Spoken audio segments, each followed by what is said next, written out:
London, 1888. The fog-laden streets of Whitechapel conceal a darkness that chills to this day.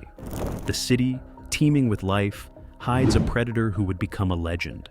For over a century, his name has struck fear and fascination in equal measure. Jack the Ripper. No confirmed identity, no arrest, no final answer. Only letters, only speculation, only bodies left as silent witnesses to unspeakable violence. Tonight, Evil Crime Archives brings you the chilling story behind the unsolved murders of Jack the Ripper. The victims, the investigation, the suspects, and the secrets that still haunt London's East End. What drove him? Why were the crimes never solved? And how did a series of brutal murders shape the modern understanding of serial crime? These are the secrets of Jack the Ripper. 1. The setting, Whitechapel. In 1888. In 1888, Whitechapel was one of London's most notorious districts. Narrow, fog-laden streets twisted through crowded neighborhoods where poverty and hardship were constants. Families lived in cramped, poorly ventilated tenements, often sharing a single room.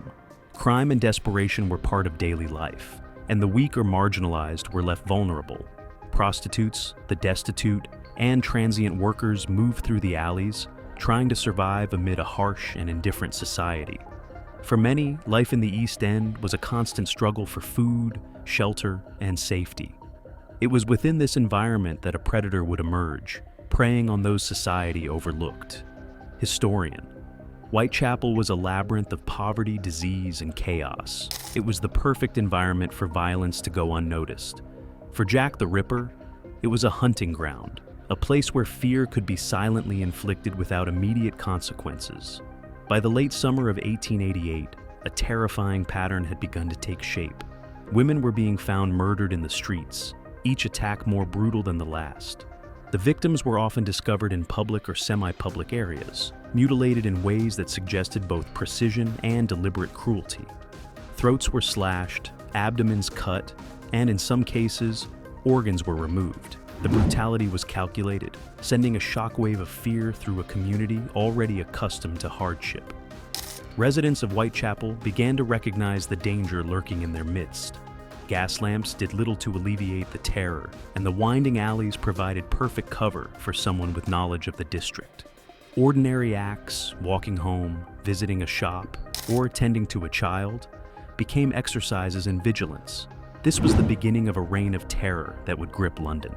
In Whitechapel's shadows, a figure moved unseen, selecting victims with chilling care. The streets were no longer merely places of survival. They had become a stage for one of history's most infamous serial killers. 2. The first victim, Mary Ann Nichols. On the morning of August 31st, 1888, the streets of Whitechapel bore witness to a scene that would mark the beginning of a reign of terror. Mary Ann Nichols, a 43-year-old woman struggling with poverty and addiction, was found dead in Bucks Row. 1888, police found the body of Jack the Ripper's first victim. The serial killer stalked East London's Whitechapel district for months. Her life, already burdened by hardship, had been cut short in a manner that would horrify the city. Nichols' body told a story of unimaginable brutality. Her throat had been deeply slashed, and her abdomen had been cruelly mutilated. The meticulous nature of the attack suggested a perpetrator who was not only violent, but also deliberate and calculated. The sheer savagery shocked the public and sent ripples of fear through the already tense streets of Whitechapel. Residents, accustomed to the daily struggles of life in the East End, were now confronted with a level of violence that felt both personal and inescapable. The mutilations were deliberate, targeted, and chillingly precise. Whoever committed this crime knew exactly what they were doing. This was no random act of violence. It was a statement, a demonstration of control and intent. Mary Ann Nichols' murder set a grim precedent. It would become the first in a string of killings that shared chilling similarities. Each victim was discovered in public or semi-public spaces, often during the early hours of the morning. Each suffered grotesque mutilations that suggested both medical knowledge and a cold, methodical approach. The anonymity of the killer added to the terror. No one knew who he was or when he might strike again. For the people of Whitechapel, everyday life became fraught with anxiety. A walk down a dimly lit alley, a trip to the market, or a visit to a local pub carried the shadow of potential danger. Mary Ann Nichols' death marked the beginning of a pattern that would grip London with fear. Her murder introduced a chilling new presence in Whitechapel, a predator who operated in the darkness, leaving behind a legacy of terror and uncertainty. The streets that had once been a backdrop for survival had become a hunting ground for one of history's most infamous killers, Jack the Ripper. 3. The Rise of Fear. Annie Chapman and the Ripper. Name. Just a little over a week after Mary Ann Nichols' murder, the terror in Whitechapel escalated. On September 8, 1888, Annie Chapman, a 47-year-old woman struggling with poverty and hardship, was discovered dead near Hanbury Street.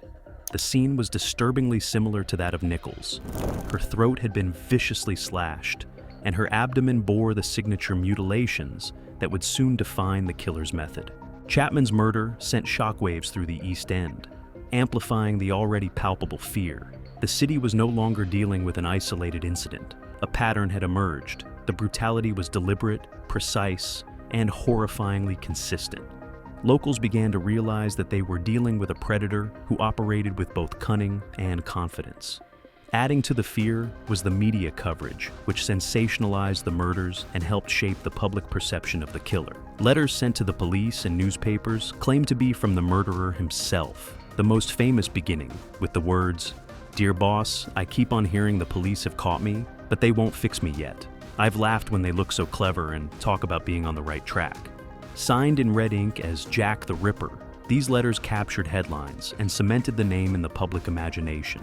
Whether genuine or the work of a copycat, the letters added a terrifying psychological layer to the crimes. The Ripper was no longer just a physical threat. He had become a symbol of fear, elusive yet omnipresent. Historian. The Ripper was careful yet brazen. The letters show a psychological need to taunt the public and police, to control the narrative of fear. Each communication reinforced his presence while demonstrating his intelligence and audacity. The murder of Annie Chapman marked a turning point. The people of Whitechapel were living under constant vigilance, aware that the killer could strike again at any time. The combination of gruesome murders and taunting letters gave rise to a climate of panic, ensuring that Jack the Ripper would not just be remembered as a murderer, but as an enduring legend of terror that would haunt London and the world forever. 4. Victims and crime scene analysis. The case of Jack the Ripper is defined not only by the terror he instilled, but by the chilling patterns across his victims. The so-called Canonical Five, Mary Ann Nichols, Annie Chapman, Elizabeth Stride, Catherine Eddowes, and Mary Jane Kelly, share disturbing consistencies that reveal the meticulous nature of the killer. Each victim suffered a slashed throat, followed by brutal abdominal mutilations. In several instances, organs were removed, indicating a level of anatomical knowledge that sparked intense speculation among contemporaries and criminologists alike. Some experts believe the precision suggests formal training, whether in medicine, butchery, or anatomy. Criminologist.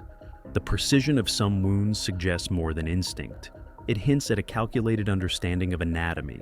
This wasn't random violence, it was deliberate, performed by someone confident and skilled.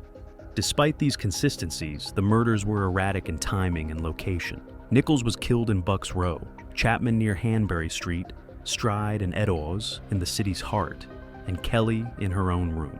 The unpredictability of these attacks created a sense that the killer could strike anywhere, at any time. This randomness amplified public fear and made law enforcement's task nearly impossible. Investigators noted other patterns too. The Ripper struck at night, often targeting women involved in prostitution.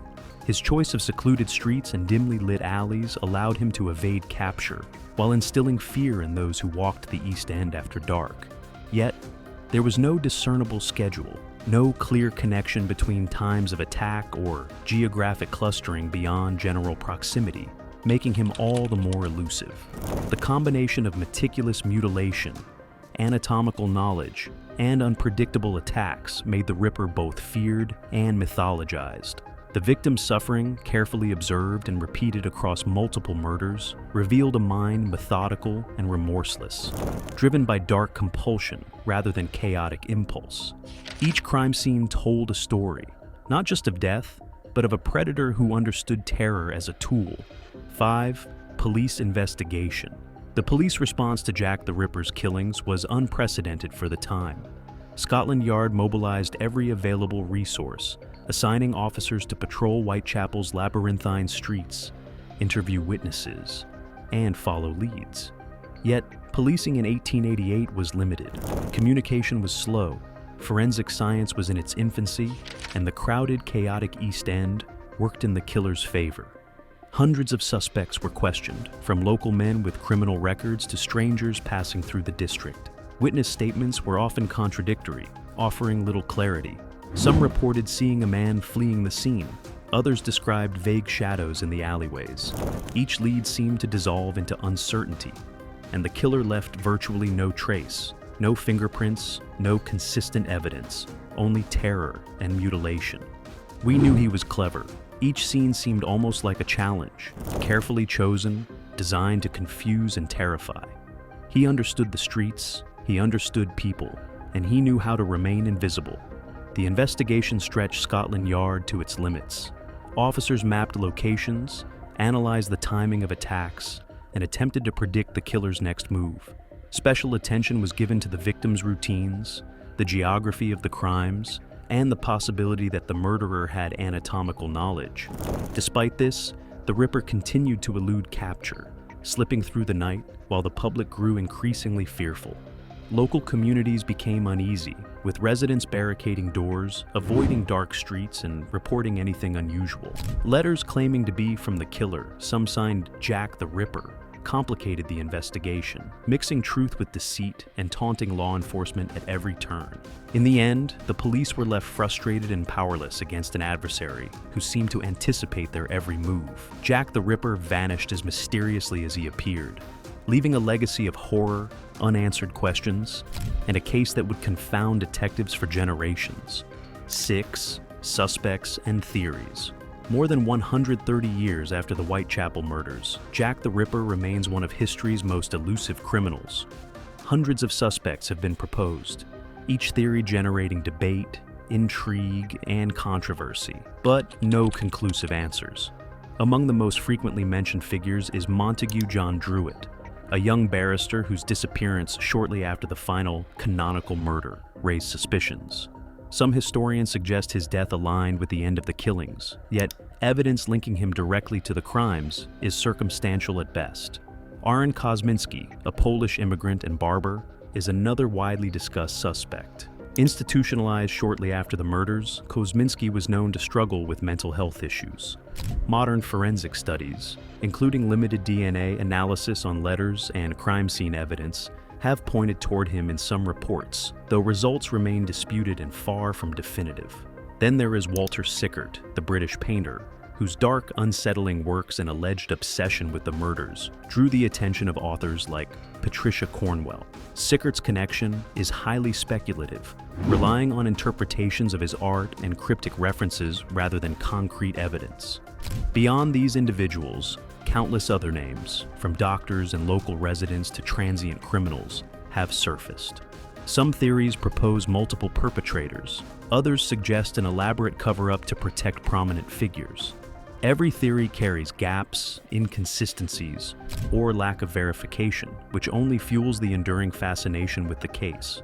Modern forensic techniques, from DNA testing to advanced profiling, have provided tantalizing clues but failed to deliver a definitive identification. Experts agree that, despite advances in science, the combination of limited physical evidence, the passage of time, and the killer's cunning makes conclusive answers unlikely. Every theory has gaps. The Ripper remains a symbol of mystery precisely because we cannot conclusively identify him. He is both a historical figure and a legend, a representation of fear, anonymity, and the unknown. Jack the Ripper's shadow lingers not just in Whitechapel, but across popular culture, literature, and criminology. Even today, the Ripper case challenges investigators, historians, and true crime enthusiasts alike. The story of Jack the Ripper is more than a tale of murder. It is a lesson in human psychology, societal vulnerability, and the enduring power of fear. From Whitechapel's alleys to the annals of history, his crimes continue to haunt, educate, and fascinate. This has been Evil Crime Archives. Subscribe for more deep dives into the most chilling crimes in history.